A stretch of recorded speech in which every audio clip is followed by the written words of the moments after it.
Hi, everyone, and thank you for joining today's webinar, The Journey of a Voice over IP Packet. I'm Stacy Jambura, the Event Marketing Coordinator here at LiveAction, and your moderator for today. Today, I am joined by Jay Botello and Chris Bloom, and they're going to be running through a discussion and demonstration today regarding the journey that a packet takes through the network. During our presentation today, if any of you have questions, please make sure to enter those into the chat bar, and we're going to address those at the end of the demonstration with a little bit of a Q&A session. So with that, I'm going to hand you all over to Jay and Chris. Well, thank you, Stacy, and welcome everybody to our talk today on the journey of a VoIP packet. I'm here with Jay Botello, Senior Director of Product Management for LiveAction, and my name is Chris Bloom, also a Product Manager. Today, we're going to be focusing on the voice over IP part of your network, as well as what else happens along the way.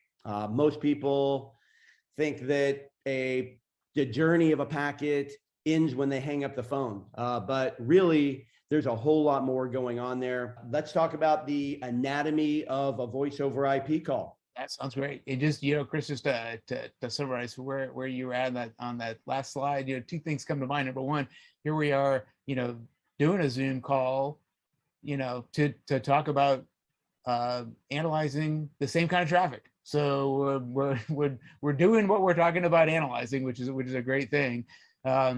You also, in that last slide, you were talking about how with the anatomy of a packet, the packet journey isn't over, because the packet was received at the receiving end. That was something that you made me think of in a different way after all these decades, right? Because I've probably often said the same thing to people. Well, yeah, the packet's a very transient thing. It starts somewhere, it ends somewhere, it's dead. It's got a very, very short life. But to your point, we have the option of saving the packets. That's one of the things that we've always been behind and what we've been about. And when you save the packet, it lives on, and it lives on to do exactly the kind of analysis that we're going to talk about. And that's why today we're going to break down the call into its components. And then using Omnipeak, we're going to be able to show you those different components and the workflow through Omnipeak to really troubleshoot calls, to understand what's going on with a call and get to the root cause of some of your problems. So we wanted to start by talking about the call signaling. This could be SIP or it could be H323, and it's really going to be the flow that is going to initiate the call and have in it all the information, what the codecs are, who's going to be on the call, important information like that. But it's not going to actually have the media. The media is going to be a whole different set of flows. Everybody has their own media flow. The media flows are going to be RTP over UDP, and they are going to contain the voice itself.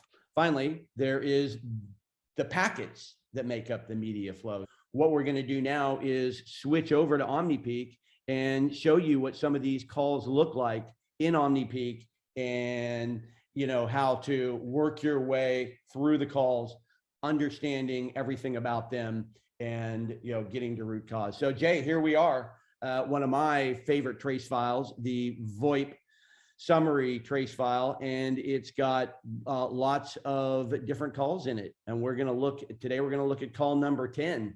I know there's things in here about this call that you'd like to point out. Yeah, well, certainly, even just right from this screen, Chris, you're right. So, it's the anatomy of a call, right? This is the anatomy of many calls because we're looking at a calls view. We'll focus on call 10.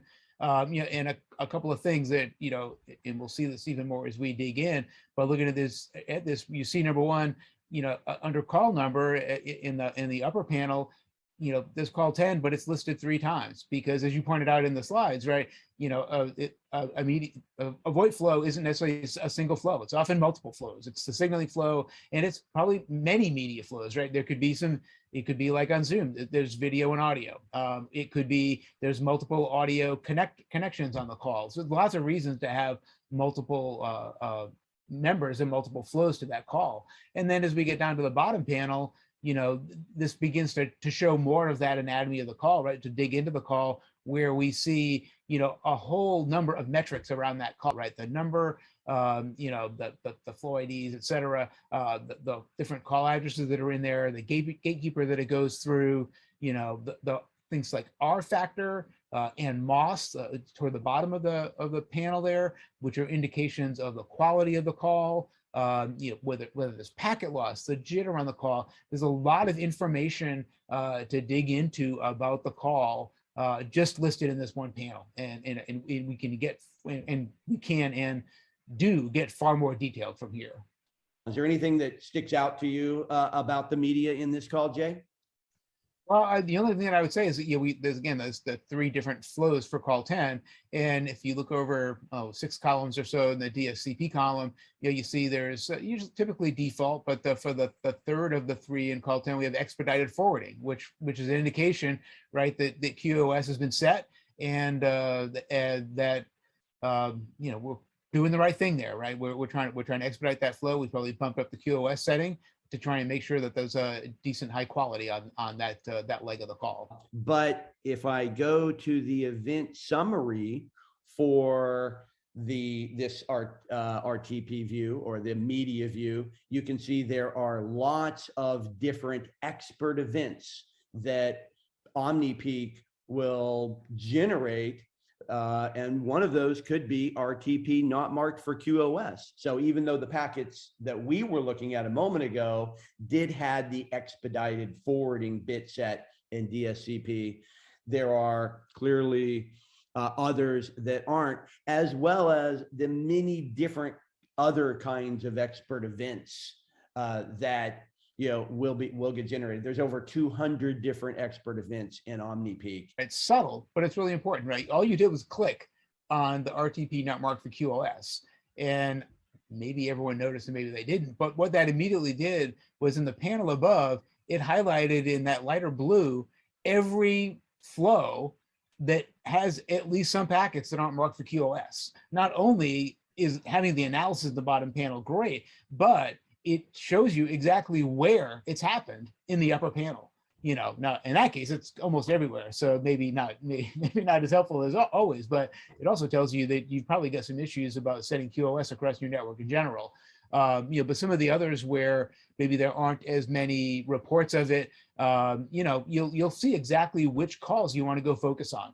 So that analysis alone and its ability to link back into the flows and show you where it happened is just very powerful in Omnipeak. This particular case, just to remind everybody, what we're looking at is SIP, which is one of the protocols that's used to help set up the call, right? Just as you were pointing out earlier when we went through the slides, there's really 2 basic aspects to this, right? There's the signaling, so hence this protocol. And then the media packets themselves, which we'll look at in a minute. But it's going to break this down, right? First, you're going to see the UDP part of the call, and then the initiation protocol part of the call. You can see in this case, it's kind of the start of it, right? It's the initial invitation from the user to start a call. You can see that right in the first line under SIP for request, and it just continues to go down from there right through the rest of the protocol, through the usernames and the type of network we're going to use, the type of address we're going to use. So like you said, all of that information is here.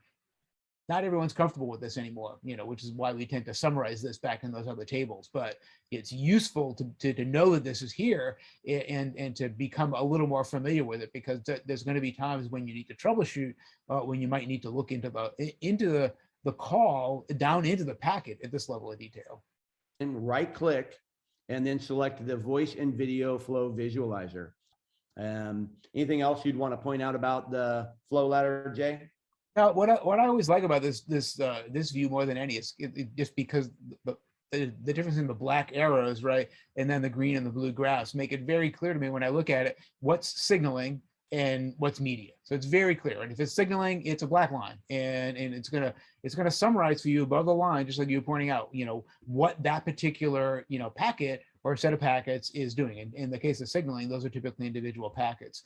And then in the case where we're showing the media, that's a case where that's a summation of packets, right? Because one individual media packet wouldn't show like very much. It's just got some digitized voice in it. But so in those cases we summarize that together, but then offer these little thumbnail graphs as well, which are very useful. So looking down toward the bottom of that, right, you see a little thumbnail graph over next to the row where it says packet 29980. You see a thumbnail graph of jitter, where it was high at the beginning of the call and then dropped back down, and with an average of 44 milliseconds of jitter, but it ranged from 0 to 1.04 seconds of jitter, which is not so good.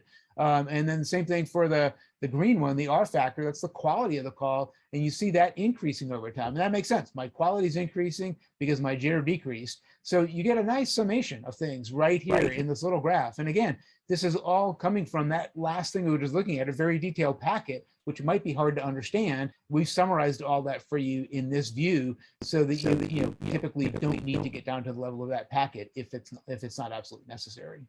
Over to the RTP graph, and where we're going to blow that up into 2 graphs. Exactly right, and that's what's helpful about that view. Those little thumbnails are very useful, but they're small, right? And you can drill into here and then really see and get a much better feel for the timing, right? Like in the jitter graph up on top, you can see that for flow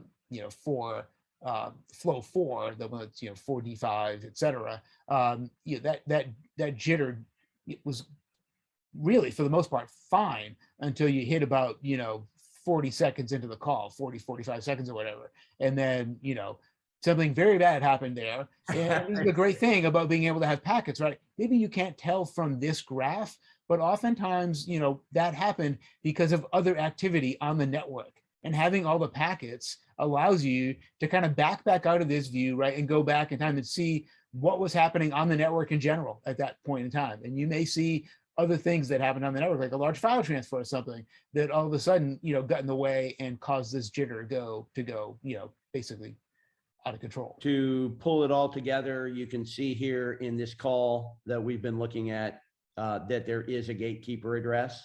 And by the way, there's quite a few other types of analysis or characteristics about the call that you can see in the column, and this is throughout Omnipeak as well, by right-clicking on the column header, and maybe you want to see the callee port or the number of media frames, signaling flows.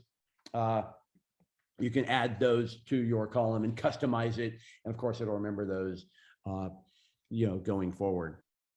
So I know, Chris, not everyone wants to get into packets, but maybe we bounce back into packets one more time and show people a little bit about quality of service, because I know that's probably usually one of the areas that's most common to cause quality problems on the network, and also one of the times when you probably do actually want to look into a packet to kind of get a feel for quality of service and how it's set. Absolutely, let's do that. So here is a here is a media packet. This is a G711 packet, and you can see we've got a number of those listed here. And if we go down to look at the packet decode for that, we can actually see in the differentiated services that for this particular packet, the expedited forwarding is set. So at higher levels in the program, in Omnipeak, we'll show you a call or the media with QoS, whether QoS is set. But if you want to come in deeper and look at the individual packets, you can go into the decode and you can see not just that bit, but all the other bits that might be set for Dscp, including quality of service. The nice thing about this, Chris, I think is, why somebody might want to come here is if, is if they want to verify exactly what the setting is, right? Because we're looking at our Dscp setting, right? And it's, we can see what it is in binary, we can see what it is in hex, but we will know exactly what the setting is, right? So we're trying to do a verification to say, well, I know I have it set this way on the router. Is it, is something going wrong? Is it not set the right way on the packet? Well, now you know where to come. You know where to come look. It's in the IP4 header. It's under differentiated services, and you can see the exact DSCP value that it is set to. So you can verify whether or not your configuration settings are actually getting reflected at your packets. So popping back up to the calls, we were looking at a call that, some have gateways, some don't. And that kind of is our transition to, we've looked at the anatomy of a voice over IP call. We've broken it down into the flows, into the individual packets. Hopefully from all that, you've got a good idea what a voice over IP call looks like and how to navigate it in Omnipeak. In Omnipeak, we have a feature called multi-segment analysis, where you can capture at different points in the network at the same time. And then you can either use a really high level feature if you're using our appliances, where we'll go find those packets and pull them together, or you can manually put them together from the different PCAP files that you have. And we can share that. Yeah. And I think what's important about this view, important to point out, Chris, is that when we're in that view, right, now that's a situation where, we actually have captured the packets at all those different hops or those different locations, so that we can do that, right? In the VoIP case, we were pulling some of that gateway information out of RTP or RTCP, but here we're actually capturing at multiple points and then allowing us to take those packets and put them back together flow by flow into that aggregated multi-hop view, which is extremely important, right? You're going to show some more of that here, and then back in that other view, there's many other things you can see, like drop packets and other things. So it's extremely valuable for again, tracing that anatomy, tracing that journey of a packet from one end to the other.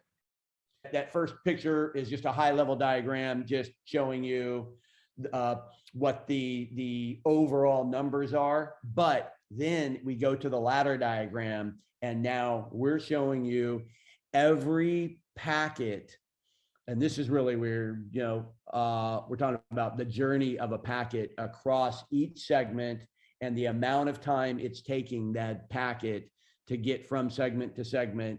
And then if there's a response, now in the case of UDP, you might not have a response. You're not going to have a response. But when it comes to TCP, you're going to have ACKs, you're going to have responses. So how long is it taking the request to get all the way to the server? And then how long is it taking the response to get all the way back to the client? You can see here examples of that. Even in the first packet, we've got a SYN packet.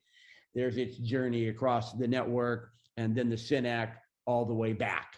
So you've got your individual timings along the way, as well as in a view like this, where we've pulled together all the packets from each of these PCAP files and compared them. You're going to have cases where it couldn't find a matching packet, and you can see that examples of that down here, where packets were on their way back and then did not make it back to the client, which is probably going to result in a retransmission, which could result in latency. So, and we see that retransmissions right there, right, Chris? So when you look all the way over to the left, you see, 12, 13, 14, 15, all TTL 56s, right? So it was all the same ACK coming back because it took 4 tries to get that ACK back. Absolutely. And that is where, you're going to get potentially root cause, because you now know which segment of the network the problem is. And so it may have been a network problem. And of course, that's, one of the first questions you're often trying to answer is it a network problem or is it an application problem? We also have analysis that can tell you whether it's application or network latency as well. And we've done a video on that, so look for that also. But that kind of, hopefully that gives you the idea of the journey of a packet across across the network, as well as what you need in order to be able to monitor and troubleshoot issues along the way. And that means you need to instrument for success. So you need to have those capture points at every segment, whether it's a data center with a large appliance or it's a remote office with a small, what we call an edge appliance, or even one of our LiveWire virtuals in the cloud. That's great summary, Chris, and I think that's a great workflow. I like that. I like that slide a lot because it really does show you that workflow from end to end and how to get there. And here they are, the different products that we offer for you to instrument your network. We've got the small edge all the way up to the larger appliances for multi-gigabit networks, as well as LiveWire Virtual.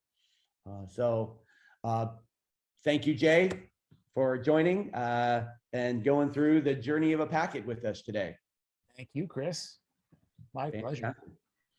Stacy, back to you. Thank you very much.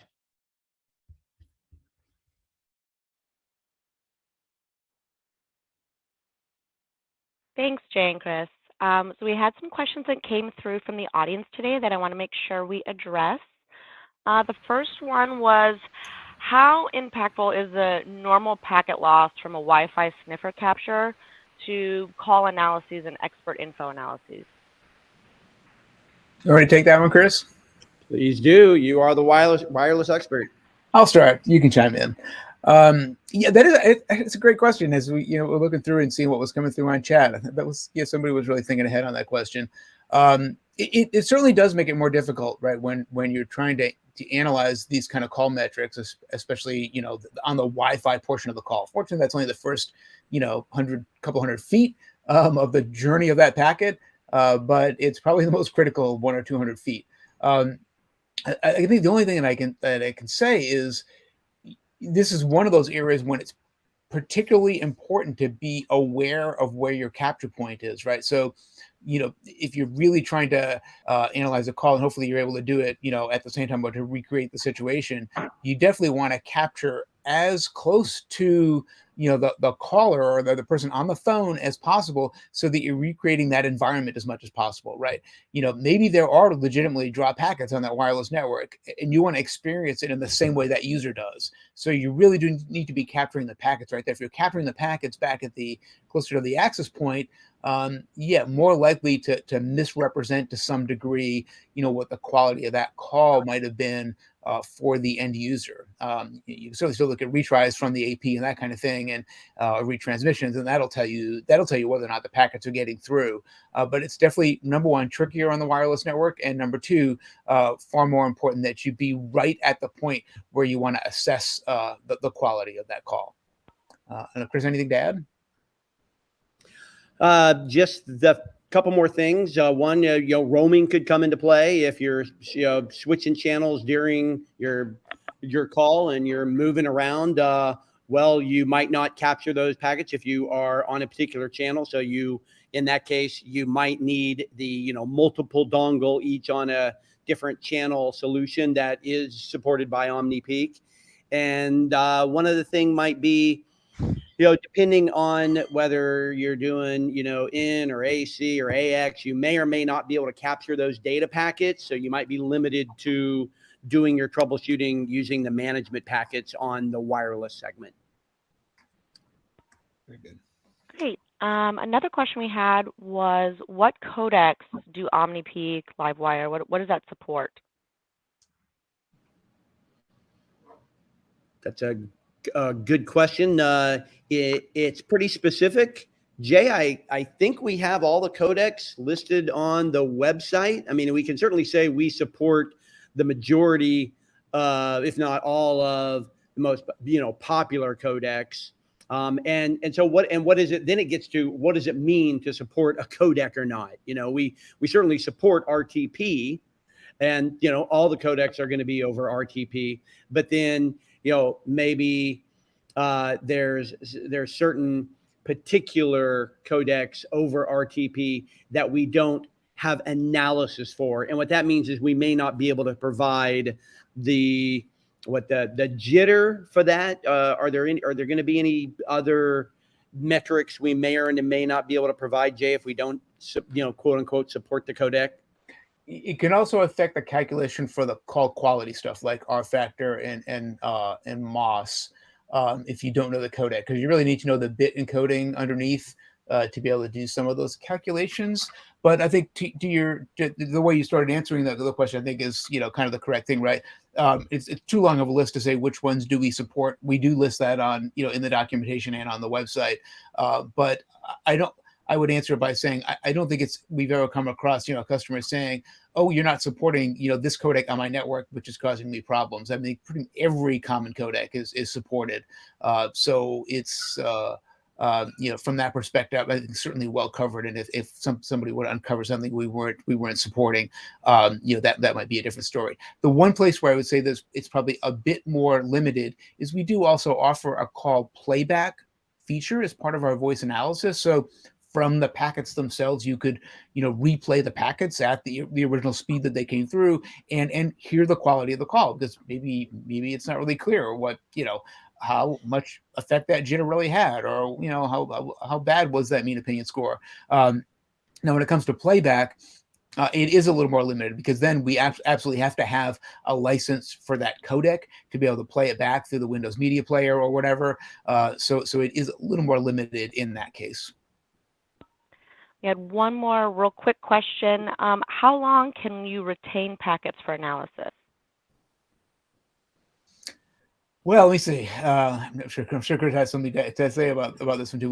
We both do. I mean, it's all, of course, very much dependent on the speed of your network and the amount of disk space you have. It's really a function of those two things. We have customers that are capturing in relatively low throughput environments, maybe kind of remote offices or that kind of thing. And if you put a lot of disk space there, you can retain packets for quite a long time. On the flip side, we have customers that have very large appliances, but they're also in environments that are, 20 to 40 gigabits per second. Now, it's the environment. That's not necessarily the average speed, but still may average out to somewhere around 8 or 10 gigabits per second. In those cases, even with some of the larger appliances, you're likely to get a day or two worth of packets. So highly dependent. We do also offer solutions that allow you to expand that disk storage with external storage systems, JBODs, just a bunch of disks. So there's also ways to mitigate and get extra storage. But you also have to ask yourself how long and why you're storing them. If you're storing them for network analysis, you haven't analyzed a problem in beyond 3 or 4 days, odds are you're probably not coming back to it. If it's for security, that's a completely different matter. Anything to add, Chris? Yeah, I think what I would add is the other part of that is in the LiveNX LiveWire integrated solution, you're also sending the IP fix up to LiveNX. So as we're capturing the traffic, we're generating very advanced IP fix, sending that up, and that can be stored for much longer. So keep that in mind. And then another way to answer the question is, well, give us a call. We've got a disk space calculator, and we can show you the different products with different disk sizes. We can talk about throughput, and we can plug that into our calculator, and we can tell you how long or how which size appliance you'll need for the amount of time you need to keep those packets for. Great. Well, thanks, Jay and Chris. Thanks for running through that today and helping to answer those questions. For those of you that have been sitting with us here today, hopefully you've gained some new insights into how LiveAction solutions can help enable network teams to address some of these key challenges around voice and video traffic. How can we help overall? You can review today's session. This will be posted up on the Bright Talk channel. You can also find our previous sessions and other topics on the Bright Talk channel that you can review or share with a colleague. You may also decide that a one-on-one personalized demonstration would be good for you and your team. So we can do that with both LiveNX or LiveWire or both. There's also additional resources under the resources tab that you'll see at the conclusion of today's webinar. You can access those at any time, including being able to download a free trial of LiveWire, LiveNX, look at data sheets, and other additional resources. So with that, I want to thank you all for attending today's webinar and remind you that we do have part 3 of our VoIP traffic webinar series, Packets Don't Lie. And that's going to be on Wednesday, March 16th, 2022. So make sure you pre-register for that and don't miss out because we're looking forward to seeing you then. Hope you all have a good rest of your day and we'll see you next month.